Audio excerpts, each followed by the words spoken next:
Hi, I'm Yamini and welcome to this video on more awesome secrets for your storytelling success.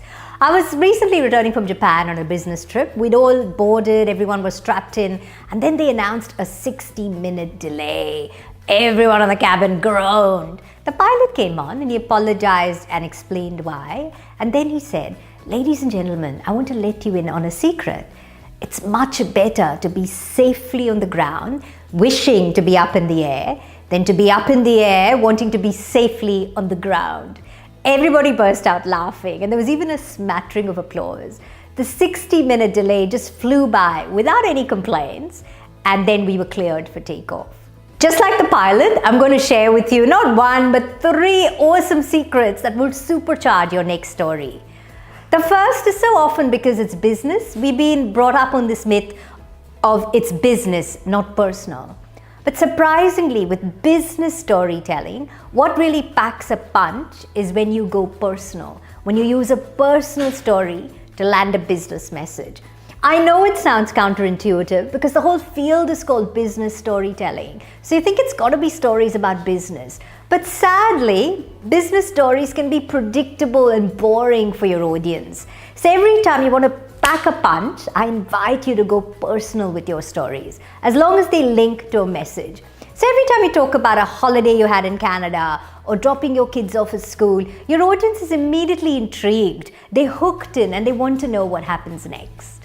The second thing that supercharges your storytelling is to load up your stories with sensory data. So sensory data is painting a picture. For example, one of my clients, Jen, she recently tweeted, "A dog ate my lunch."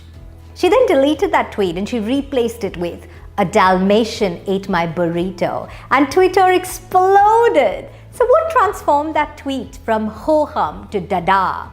It was the fact that she used sensory detail. She said a Dalmatian, not just any dog, a Dalmatian. So you could immediately see, the big black dots on a Dalmatian.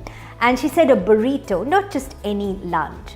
Sensory detail for you as a storyteller is anything you want your audience to see, hear, touch, smell, or taste. So it could be a golden sunset, a squeaky voice, bright orange socks.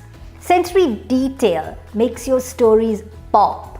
But the rule of thumb is to only use 1 or 2 sensory details. Any more and you can overload your story. So much of the blandness in business communication comes from that complete lack of any sensory texture. And a good story is the opposite of that. Make it rich in 1 or 2 sensory details and watch your storytelling success soar.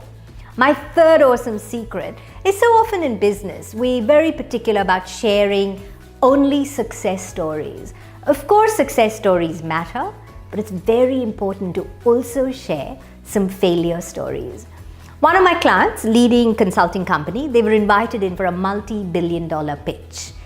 At the end of the pitch, their client said, "We've seen 2 other consulting companies just before you. All 3 of you are totally vanilla. Can you tell us about a time where things didn't go to plan, where you faced failure?"